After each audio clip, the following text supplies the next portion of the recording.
Welcome to The Thriving Marriage, the podcast for those who want to get their spouse back in love with them and truly thrive. You'll learn why 95% of people don't save their marriage and the secret method no one else is talking about that will change everything for you. Are you ready? Let's turn tragedy to triumph. Here are your hosts, international marriage experts, Marc Johnston and Heather Choate. Welcome. I'm Heather Choate. I'm the co-owner here of High Thrive Coaching. I'm super grateful and excited to be here with you today. My partner, Marc Johnston, is recovering from COVID, so we appreciate your prayers. He is doing much better, so we're grateful for that. And his son is now ill today, so he's taking care of him. So you have me solo yet again. Thank you for your patience. I know how much you guys love to hear from Marc. I love to have him on here. He just brings so much wisdom and incredible insights and, absolute results for you guys. But I hope that I'm able to serve you powerfully today as well. All right, so today we're talking about how to end an affair in 3 weeks or less. That is a bold statement, right? And I'm going to show you how I can make such a bold statement here in a little bit. And this is especially for those whose partner, their spouse is having an affair and you're wanting to figure out how to end it and how to move forward, okay? Before I get to that though, I'm going to share our client win of the week. This one is anonymous and she says, wins. My husband has actually said that he has enjoyed spending time together and that he has gone out of his way to spend more time with me.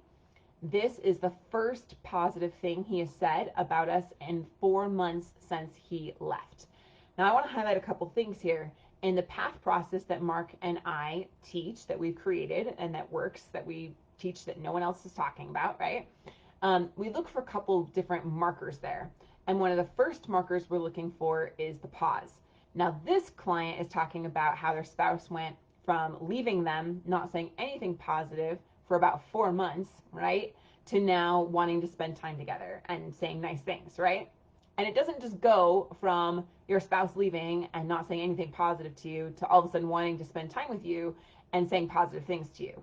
No, I'm going to pull back the curtain here and show you about the power of the first milestone that this client experienced, and that it's the first milestone that we look for as we work with you in your relationship as well. And the first milestone is that pause button. I just talked about this in a masterclass last week if you guys had the opportunity to join that. But the pause button is when your spouse is no longer pulling further away. They're no longer running further from you. They're no longer pushing more towards divorce. They're no longer leaning more towards being with someone else than you, and they hit that pause button. And that pause button is powerful. There is power in the pause.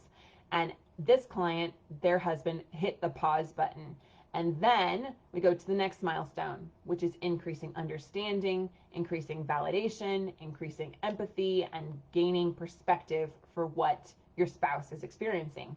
And as you do that, that then opens the door for communication, the door for connection, the door for attraction, and then we have the opportunity that they're going to want to spend more time with you. And I love that she says, gone out of his way to spend more time with me. And we often see that happen, and it's a really fun and beautiful thing to experience. And she's not done yet. That's why we also have the last step, which is to, completely get rid of their narrative about why they wanted out, and why they wanted to separate, and why they weren't happy. And so then when they completely let that story about you go, then they want to give you their heart fully again. And that's exactly where she's at, which is super exciting. So awesome wins. And that's the path process in a nutshell. So those milestones, if you haven't hit one of those or 2 of those or 3 of those or all 4 of those, that's why we do what we do, to help you get there with the proven system to do it. All right.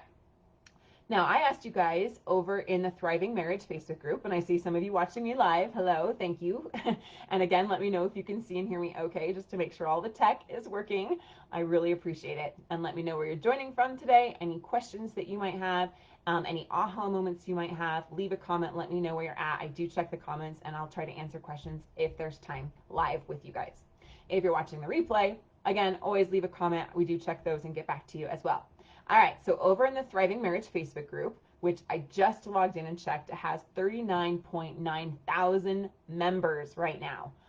Woo! That is incredible. That is so awesome. We're almost at 40K. It is a powerful community of like-minded people really working to have a healthy, thriving marriage. So super awesome. So I asked you guys over there, fill in the blank. To stop the affair in my marriage, I think I need, what do you guys answer? What do you think you need? Fill in the blank with me right now. Leave a comment if you're watching live or put it down below if you're watching the replay. What do you think you need to end an affair, to stop an affair? Is this something we're taught? Is it modeled in our culture? What do you think? All right, some people say, I don't know. I have no clue. I'm honestly just trying to figure that out. I really don't know. Some of you said you end it by leaving. You end it by divorce. You end it by kicking them out. You know, an affair is a deal breaker for me. It's over, right? Some of you said that, and that's where you're at. And then some of you talked about how you need God or you need prayers. You said a glass of gin, which made me laugh, to kick someone's butt. I need the other person to die. I need to be the more attractive option. I need to lose weight. I'm seeing a really funny one here, a time machine, which I really liked. And then some of you talked about to find out what the real problem is, what their narrative is, and work on changing that if it's something that you can work through and accept. And then some of you guys talked about, well, I can't really get them to end the affair if they're not even really talking to me. So we need to have communication. So I appreciate all of your answers there. That's really, really awesome to see where you're at. And the bottom line is that to a lot of people, an affair is a deal breaker, right? It's they're not willing to work on the marriage after that, or they think there's nothing that they can really do. And if that's where you're at, that is your choice, right? What I've seen and what Marc and I've seen is that there is a huge opportunity to really learn and to grow and to become a better person, even going through something as heart-wrenching as broken trust and an affair. And how can I make such a bold statement that you could end an affair in 3 weeks or less, right? And I want to paint the picture here for everyone who's saying, you know, yeah, this is really hard. This is really painful, but something inside me says, I want to figure this out. I want to become a better person. I don't want to go into another relationship and be cheated on again. I want to be able to work things out with this partner, this spouse, because I love them and I want it to work for our family. So if that's you, then this is for you. All right. So how can I make such a bold statement? Well, if you've been following us for any amount of time, you know that High Thrive Coaching has helped tens of thousands of students around the world. We've been doing this a long time. And after working with thousands of couples specifically that have gone through affairs, I'd say it's about 45, maybe even 50% of our clients are dealing with affairs. I can stand by this because it's not just me pulling this out of a hat. It's not just a fancy marketing technique or gimmick. It's not a magic wand. It's not some, hack, but this is actual data. We can stand by this because we actually have proof and data and results to show that we've done this so many times that we can say, yeah, this works. And I like to be a person of integrity, right? That what I say, I mean. And so when I say that you can end an affair in 3 weeks or less, I mean it. And I mean it because I've seen it so many times, all right? So I'm about to share with you what has helped those clients that have ended the affair in 3 weeks or less with this method, how they overcame the challenges, how they overcame the heartbreak, how they healed fully. And no, you have not heard this from your therapist, most likely your pastor, your favorite YouTuber, because no one else even knows about it, all right? Before I get into that though, I want to check in with you. I want to know, what have you already done to try and solve this? So let me know in the chat, let me know in the comments. I haven't seen any yet, but maybe my connection's lagging a little bit, so let me know. Have you tried therapy? Have you tried counseling? And you're saying, Heather, we've been working on this for months, weeks, maybe even years, and we haven't gotten anywhere. So why do you think that you can come in and turn this thing around in 3 weeks or less? If my therapist that I'm going to is a professional and they can't do it, then how could you make such a bold claim, right? Maybe you're thinking that, right? And the bottom line is that therapy and counseling can often solve many things, but in the cases of affairs and a spouse really wanting out, being completely checked out, it either simply takes too long for the process to resolve itself and you just don't have time on your side, or what they're saying is ineffective and it may even be backfiring, okay? We've seen all different things across the spectrum as far as that goes, but more often than not, it's not really the solution to get your spouse back, and to end an affair. If it were, it would have worked already, right? There's a lot of people going to therapy. There's a lot of people in counseling. And if that was the solution, then everyone would have a great marriage that's doing that, right? And the bottom line is they don't. How about going to your pastor, talking to your friends, to your family, looking to them for advice, seeing what they would do? How many of you guys are doing that? Let me know. What about the YouTube videos? Going to your favorite tuber, right? Listening to the supposed guru, self-help books.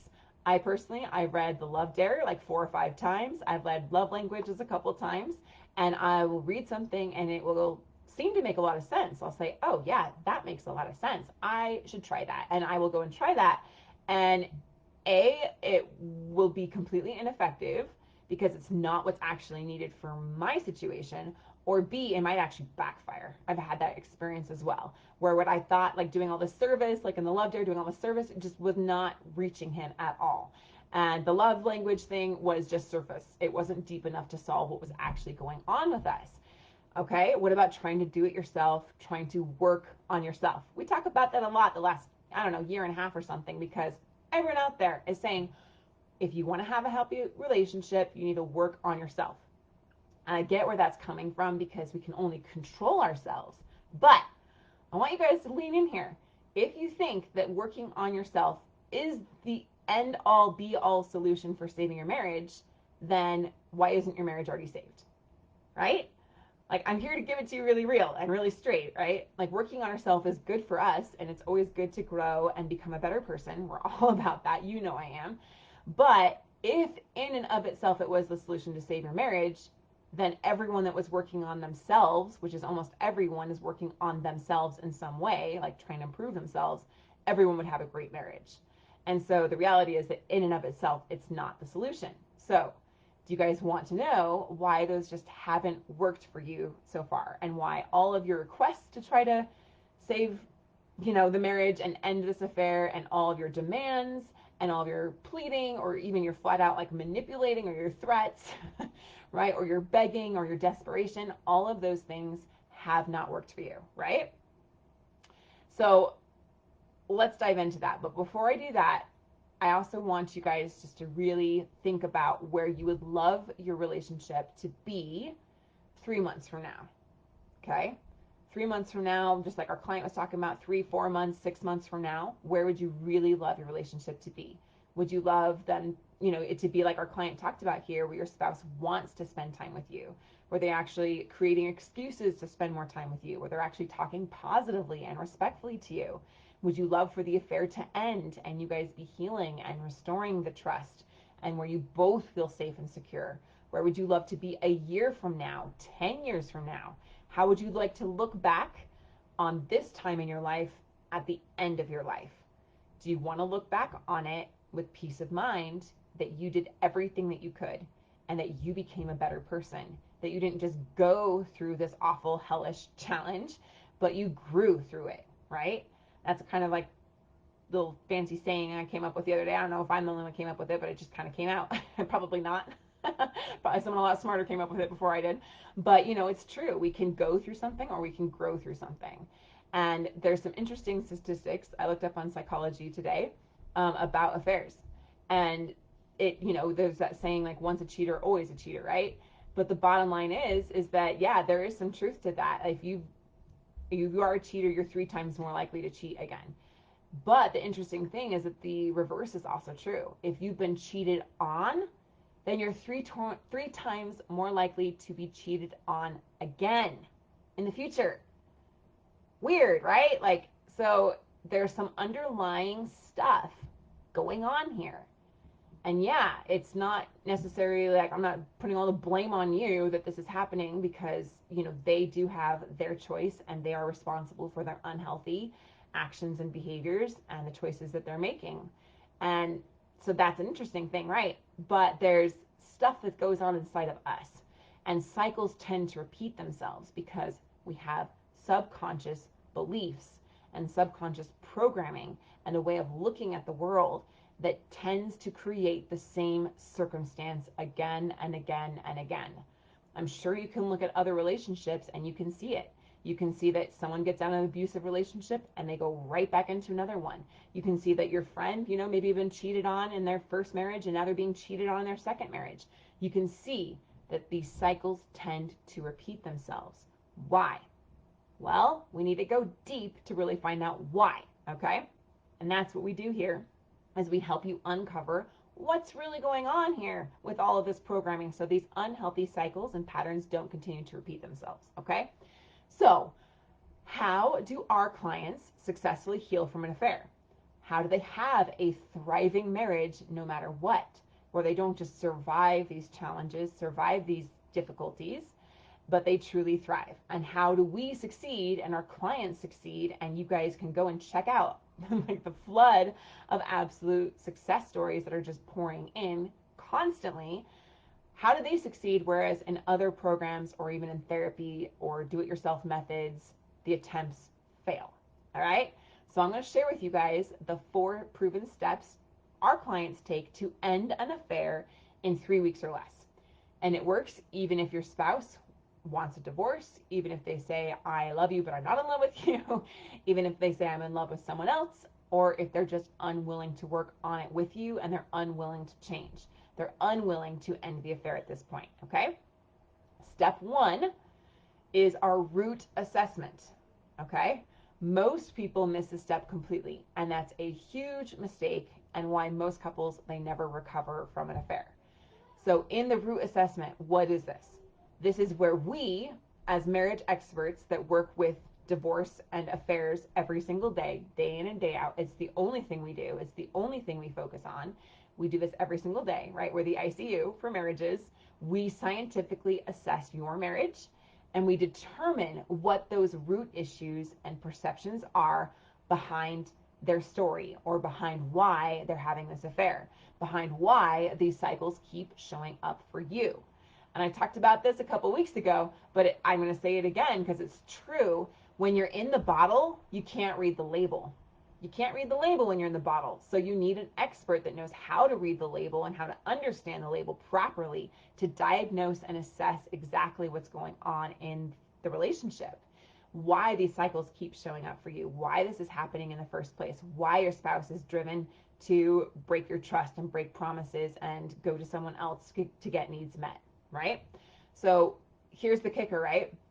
Most of us, we can guess probably at 1 or 2 of what these root issues are, but unless we unearth all of them, and there's typically 3 or 4, there's usually 1 or 2 that we're completely unaware of. We have no idea that our spouse is thinking this way. We have no idea that they're feeling this way. In fact, looking at ourselves, we probably aren't even aware of these root issues that are going on inside of us that are causing these things to happen in our relationships. And so what we need to do is unearth all 3 or 4 of these root issues, or you will not likely heal from the affair. You won't understand what's really driving them. So I'm going to see if this is true about you. Ask yourself, have I ever been blindsided by my spouse? Did I have any clue that this affair was even going on? Did it totally shock me? Did it totally surprise me? Maybe you thought everything was going great in the relationship and you had no clue that this was really going on and it totally surprised you. Or maybe you're just thinking, I have no idea how they could think this about me. I have no idea why they're doing what they're doing. Where did the person I married go?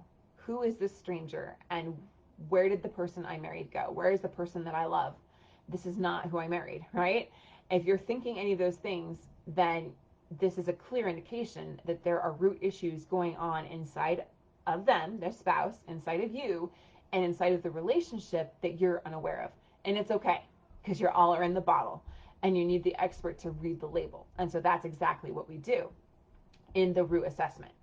We also, in the root assessment, go into and determine, which of the 2 categories your relationship falls into. Because with an affair, there's usually 1 or 2 of these categories that you're going to fall into, okay?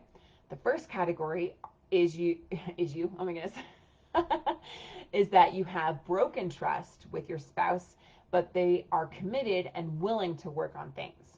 Now, that's probably not going to be the majority of you here, right? Second category is broken trust without your spouse's commitment and willing to work on things. okay? And we're going to handle those two different situations in very different ways. It's not a cookie cutter approach, right? The way that we handle it, if your spouse is willing or even somewhat willing, maybe they're doing that teeter-totter effect of I want to be with you, no, I want to be with the other person, maybe I want to make this relationship work, no, I don't, I'm completely out. That teeter-totter effect, that's very different than someone that says, no, I'm unwilling to work on this with you, I'm in love with someone else, I don't want to be with you, I want a divorce, it's over, right? So it's important that we assess exactly what's going on there. And another element of step 1 with the root assessment is getting your marriage health score, okay? You might not have ever heard of that before, but it's vital in order to understand what's really going on in the relationship. So just like you go to a doctor to get a checkup, maybe you take your temperature or check your your heart rate and your blood pressure and all those things, they give you kind of this health score to see how healthy you are. They measure your cholesterol, right? And that's a marker to see what's going on inside of your body. So just like that, our marriage health score is a marker or an indication. It's a tool that we use to see how healthy your relationship really is. And we need to determine, is your relationship strong enough yet to go to step 2, which I'm going to talk about in a minute, right? Or if we need to build up some health and some strength in the relationship first, okay? So one of the big problems that I see and huge mistakes that I see is that people with a low marriage health score, they do not have a relationship that is very strong or healthy, is that they make the mistake of trying to resolve deep issues too soon. And that's what most therapists and most people try to do. And I get that it makes sense on a certain level because you're like, well, if I just resolve the root issue about why they want to go to this other person for emotional connection or physical connection, or because that person makes them feel important or makes them feel on cloud 9 or whatever, right? Then I'll just try to resolve that thing and then they'll want to come back to me. And that's what therapists do a lot. Like you sit down and they're like, okay, let's go into the deep issues and what happened here in your childhood and where's this coming from, and we got to resolve this thing. Well, that's like a medical patient, right, that has a brain tumor. I think I've used this analogy before, but stay with me, right? It's important to really pay attention to where you might be doing this in your relationship, right? So the brain tumor is like this root issue, right?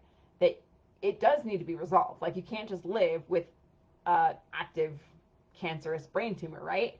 And you do need surgery. That thing needs to come out. Like these root issues between you and your spouse, they need to come out and they need to be healed and they need to be resolved. But say the patient has this brain tumor and they come into the ER and they're in cardiac arrest, right? The doctor's not going to perform surgery on the brain tumor in the patient if they're in heart failure, because the patient most likely won't survive the procedure, right? What are they going to do first? They're going to stabilize that patient. They're going to get them out of cardiac arrest and get them healthy and strong enough to handle the surgery successfully. So similarly, I can't talk, in the same way, I'm going to do it a different way. I can't say the similarly word.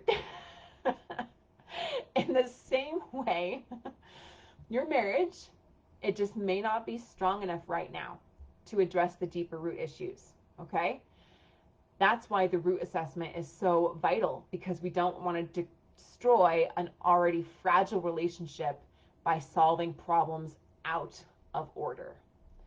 So lean into that for a minute, okay? I know that can be hard to hear because you want to resolve the root issues, you want to do everything to get them back, but if you're pushing for it and your relationship isn't strong enough, it's only going to push them further away, and it's going to crumble what bit of the relationship you have left, okay?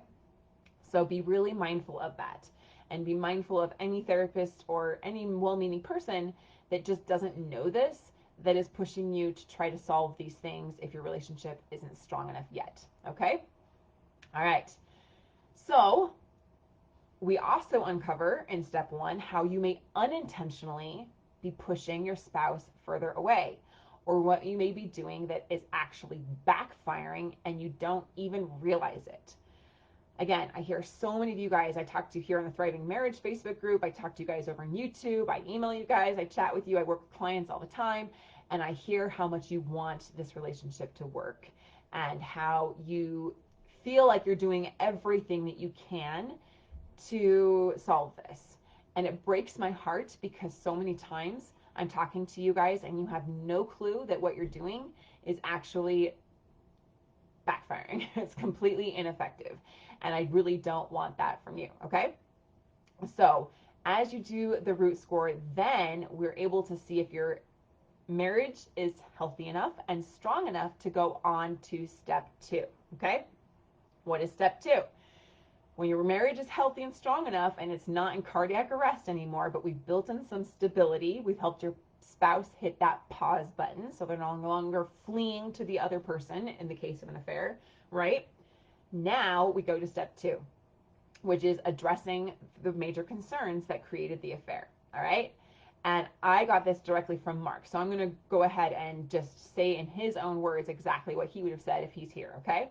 So your ability to ask for the affair to end depends on how much the cheating partner wants to maintain the marriage. If there are huge problems in the marriage, then you requesting the affair to end without addressing their concerns won't usually accomplish much, right?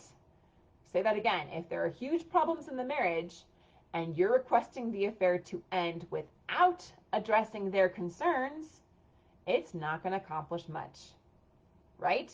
Because their concerns or their story about you at this point is so strong in their mind and in their heart and in their soul, it's either justifying what they're doing so they don't have to feel guilt or shame about it, or it's a defense mechanism to protect them from some kind of pain or unpleasant situation that they don't want to be in, that unless we address their concerns, our request for them to end the affair is not going to accomplish squat, okay? We need to address those concerns. If there are major problems in the marriage, then the first priority needs to be addressing those issues instead of focusing on whether the affair is over or not, okay? Marc says, I think it's okay to ask the affair to end, just that the expectations should be limited, okay? And we were just working with a client, I'll name him Richard, and Richard's wife was having an affair and leaving him for a younger man. And he kept pushing her for about 8 months to leave Richard, or to leave the other younger man and to come back to him, and she refused, to the point where she moved out and was living with her affair partner and would only see them on the weekends and sporadically. And Richard was super distraught, as is normal, right? But he kept asking her to, like, leave this person. You need to honor your vows. You need to work on this with me and the kids. Like, you need to do this. And she was like, no, I'm not happy. I'm not coming back. I like to be with this other person. He makes me feel important. He makes me feel valued. And you didn't, so I don't want to come back to you. And so as we worked with Richard, we helped him take that pressure off, right? To stop demanding that she end the affair and come back to him, and start to actually address some of her concerns. And some of her concerns was that he didn't listen to her and their parenting, that he coddled their children, and always, like, these kind of words, always and never, came up a lot, right? Like, you always do this, you never listen to me, you never make me feel appreciated, you never validate me, all these things, right? And so as we started to address those concerns, instead of just pushing for her to end the affair, then she started to hit that pause button. It's exactly what we talked about, right? Hitting that milestone of the pause. And she started to do this little bit of a teeter-totter effect. And she realized, there's something different about Richard. He's no longer asking me to leave the affair partner. In fact, as we go here into the next little part, the next milestone, he's understanding why I'm having this affair. He's actually validating my reasons why I left. Now, that part about validating someone is we need to be clear about what that means. It doesn't mean that what they're doing is right. It doesn't mean that we're okay with what they're doing, or that we're excusing what they're doing or justifying it in any way. But we're saying, I see that this is true for you. Okay? That's what validation is. It's not saying that what you did was the right thing or that what you did was okay, because it's not. An affair is never okay. It's never the right thing. Okay? Not in a healthy relationship. And so when you're validating someone, you say, I see that for you, you didn't feel appreciated, that you didn't feel valued here, that you didn't feel respected. I see for you that that's true, and I can understand why you chose what you did. That's not saying I agree with what you did, but I can understand why you did what you did. And as Richard did that, that lowered her defense mechanisms even more and caused that teeter-totter effect even more, right? And then brought on to the point where she was willing to want to work things out with Richard. The bottom line is, guys, if you're still married, you have the upper hand. I understand that it might feel like your spouse has all the control here, like they're calling all the shots, and that you're pretty powerless or hopeless here. And feeling like a victim, like there's nothing you can do, is really normal. It's really natural. But if you continue to stay in that place, it's not going to get you where you want to be, right? That's why we work you through these steps and this proven process that gets them to end the affair, okay? So, true to form here, within about 2 weeks, she decided that she didn't want to be with this other man anymore and wanted to work on things with Richard. Okay, as we got to that milestone, she hit the pause button, she did the back and forth, and then she agreed. Yeah, I actually don't think that this is the right thing to do. I'm considering what we can do here to work this out, right? I'm considering coming back to you. I'm considering the possibility of being happy with you. Then we go to step 3, okay? As he stopped pushing for the marriage, pushing for the marriage to be saved and the affair to end, and actually started addressing those concerns that she had. She felt validated, she felt understood, she felt like the pressure was off. She was willing to hit that pause button and take some steps towards Richard instead, okay? Now that takes us to step 3, which is protecting the relationship so it can heal, all right?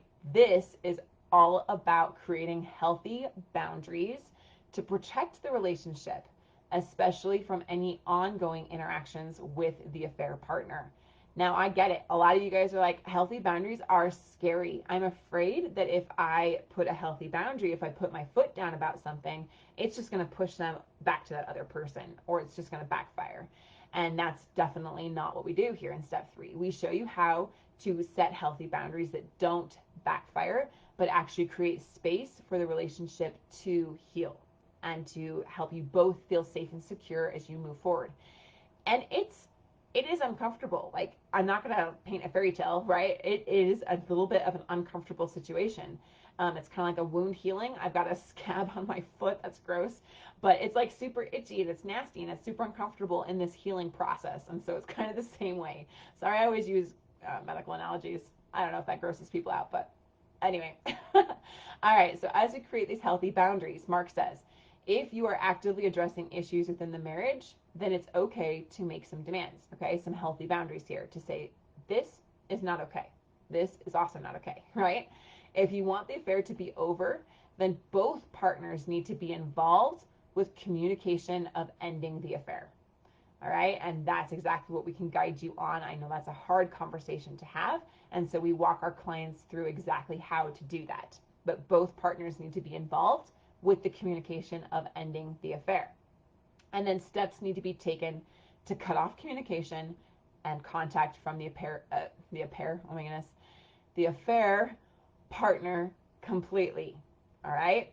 It is never appropriate to maintain friendship with an affair partner if the marriage is to be healed.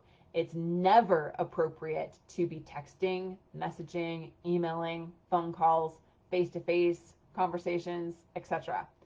Now, this might be a case-by-case kind of situation. What if their affair partner is their boss, right? You might need to have a good conversation about what are the options there. Is it an option to get a new position? If not, then how can we still have some healthy boundaries in this situation so that there is no longer any kind of communication, any kind of contact of any kind of friendship or romantic sort, again, between this affair partner. And there's things that we put in there that help you to feel safe and secure about that, okay? I'm reminded of a client, I'll change her name to Haley, was in this stage where her husband said, okay, I am willing to do this with you. I don't want to continue with this affair relationship. So what do we do, right? And so Haley had to put in some healthy boundaries, about I need to check your phone, right? This isn't the hypervigilance kind of fear-based checking the phone, but it is a healthy boundary. I need to have really open, clear lines of communication here. And she described it kind of as Band-Aids, and it's kind of true. We often don't want to talk about like Band-Aids so much in saving a relationship or healing from an affair, but it's like a little bit of a bridge to get us from where we are to where we really need to be. And it's temporary. So in that way, a Band-Aid kind of works because it's like a temporary thing that we need to do to allow the wound to heal. And then eventually we won't need the Band-Aids anymore when we get to the place that it's no longer necessary to have those in place. And so for her, she had to put in those boundaries about no, I need to check your phone and to make sure you're not texting or messaging or anything with this other person. You need to be home at a certain time, those kind of things, and have some healthy boundaries there. And we need to be able to talk about this. I need to be able to express how hurt I am. We need to be able to do these things. These are the requests that she was making. And as she did it, it was uncomfortable. She was really afraid to put her foot down about certain things and really afraid that he was going to get super mad at her and super defensive. And as we worked through it, though, she realized that they were actually totally what they needed. And he actually felt more secure as well, which is a really interesting thing that often happens here. So then, as they were able to set those healthy boundaries in place, it got to the point where trust was restored. Time went on. And after the affair ended in the first 3 weeks, then we have this healing time where we need to put in these healthy boundaries to protect the relationship so it has the time and the space needed to heal. And then, just like with Haley, you still have step 4. But I want to ask you guys, how great would it be to get to the place where Haley is, or was, I should say, because she's already through it, but where Haley was at that time, where you are able to put in some healthy boundaries, you are able to feel like you are able to be respected here, that your needs are able to be met, that you're able to feel more safe and secure in this relationship, and that your partner knows how to make it right. Not that you're ever going to really like fully make something like that completely right, but how to heal and move forward, right? Then you go to step 4. And this is all about nourishing the relationship so it can grow. At this point, this is where we create kind of different kind of boundaries that allow the marriage to flourish, okay? Not just to heal and not just so much about protection, but allowing the relationship to really flourish and grow, okay? And we do this by creating time for you both to enjoy each other again and rebuild commitment and enjoyment of the marriage. So Marc says a big part of why affairs happen is because needs within the marriage become less prioritized or unmet. Did you hear that? A big reason or a big part of why affairs happen is because needs within the marriage become less prioritized or unmet. And that's the part, my friends, that we can take ownership of, okay? Boundaries need to be created surrounding the marriage to protect it from kids, jobs, other relationships, etc. And this is true for every relationship, right? Meaning there needs to be space carved for the marriage to be enjoyable again. A space for it to grow, a space for it to, have connection again, and to build friendship and to build respect and to build understanding and to actually enjoy spending time together and to rekindle what the relationship was, and now how it can be even better now that we've addressed the underlying root issues of what happened and what caused the affair to happen in the first place, right? And Marc says, even if it's awkward at first, which it's okay if it is, it's normal, it's natural, time together is needed to get to know each other and enjoy each other's company. There is no excuse. If it's awkward, then there needs to be a discussion to fix that. Okay, and having those really open lines of communication, we help our clients navigate those conversations and help you create that space together. There needs to be acceptance that things aren't going to be 100% at first.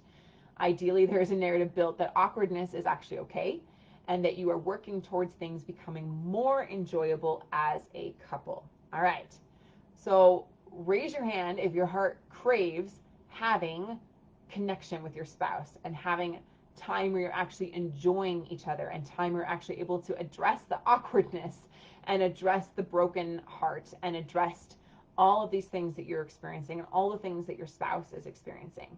And as we move through that, you get to the place where you can talk about anything and you know that you're safe, you know that you're secure. Your partner knows that they're safe, they know that they're secure, and that you can be accepted for who you really are.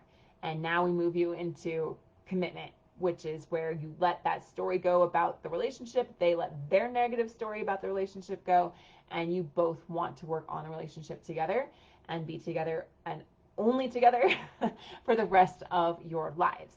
And that is awesome, right? Yeah, I can see some of you guys are like, yes, that would feel amazing. I want that more than anything. She means more than anything to me. And so I can't wait for you guys to get there and share your story with me as well. So from everything I just talked about, I want to ask you guys, what do you guys think is going to help you get there the most? Really think about that. I asked you at the beginning, what do you think you need to end an affair? What have you learned now? What do you think is going to help you get there the most? More often than not, it's having a coach help you deal with the pain and the fear so that you can move forward in a healthy manner. Is it having the coach do that scientific assessment I talked about, that root assessment, so that your efforts don't keep backfiring, so you don't accidentally push your relationship further than it can handle right now, and you know what direction is best for your marriage and what is going to be effective at this point, right? Is it helping you ask your partner to end the affair and have it work in less than 3 weeks? So 3 weeks from now, they are no longer wanting to be with their affair partner. They are willing to end the affair for good, right? 3 weeks from now. Is that what you guys feel like you need? Is it, showing you how to have those healthy boundaries that won't backfire? Maybe they already have ended the affair at this point, but you're still in this really awkward recovery stage, and you maybe haven't put in the healthy boundaries that you feel like you needed, and maybe they haven't worked in the way that you needed, and so you're still feeling kind of insecure. You're still feeling like, I don't really know how to move forward from this. Our relationship is kind of stuck in this stage where they have left the other person, but I'm still really struggling. If that's where you are, do you want help on how to set in some healthy boundaries so you both feel safe and secure as you move forward, right? Or do you feel like you need a coach to guide you on how to create that enjoyment in the marriage again, how to create that safe space to allow the relationship to nourish and to grow? Even if it's awkward at first, right? So that you both actually want to spend time together, and that awkwardness then fades away as commitment comes in and you're both wanting to work on this thing together. You both are happy together, and all of those root issues that happened are now gone. So we can absolutely certainly help you with that. And if that speaks to you, if you're saying, yes, I feel like that is what I need. At the beginning, I had no clue what I needed, or I thought the other person needed to die. I thought I needed to lose weight and be the better option. I think we needed a divorce, or whatever the situation was. Now, what do you feel like you really need? And if you're saying, yes, this is what I need this process that's going to help end the affair in less than 3 weeks, then I encourage you to book a free call with us to learn how to do this process in your own relationship. It's a completely free end an affair marriage assessment call, and you can do that at highthrivecoaching.com/apply. And as you talk to a coach there, you just tell them that you're talking about the end an affair in 3 weeks or less program. So that's highthrivecoaching.com/apply. I give you guys that link like every single week. Why? Because that's the best and the most effective way to get a hold of us. The bad news is that we do fill up very quickly, and so if we don't have spots open right now, then I'm sorry, you're going to have to check back until we do have some spots open again. So if that speaks to you, I encourage you to get that free assessment there of how to end an affair in less than 3 weeks. All right? End the affair in less than 3 weeks.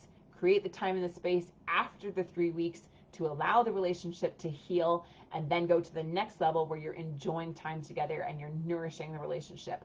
That's how the whole process works. You're not going to save your marriage in 3 weeks, right? You're not going to go from where they're having an affair now to absolutely blissfully in marriage and, in love in your marriage. But you are going to be able to move forward with ending the affair in less than 3 weeks. Hope that was clear. All right. So we can absolutely help you get there. And one of the beautiful things, often you guys have heard some of our client testimonials. We've had multiple clients on here, including, Leah and Venus and a couple others that have had affairs happen in their relationships. And looking back, one of the most beautiful things that they tell us is that the affair was one of the hardest things that ever happened to them. But they're so grateful for it, which I'm always just astounded when you guys say that. And I'm going to be astounded when you say it too, because you're going to be like, I'm so grateful it actually happened. Why? Because it helped you become a better person. This is what our clients are saying in their own words. It helped us heal from all of those other things that were going on before the affair even happened that we didn't even look at or we didn't even really realize were going on. And we're able to heal all of those things. So now we actually have an incredible relationship, the kind of relationship we always dreamed about having, the kind of relationship I have always wanted to have. We have that relationship now, and it's so precious and it's so important to you.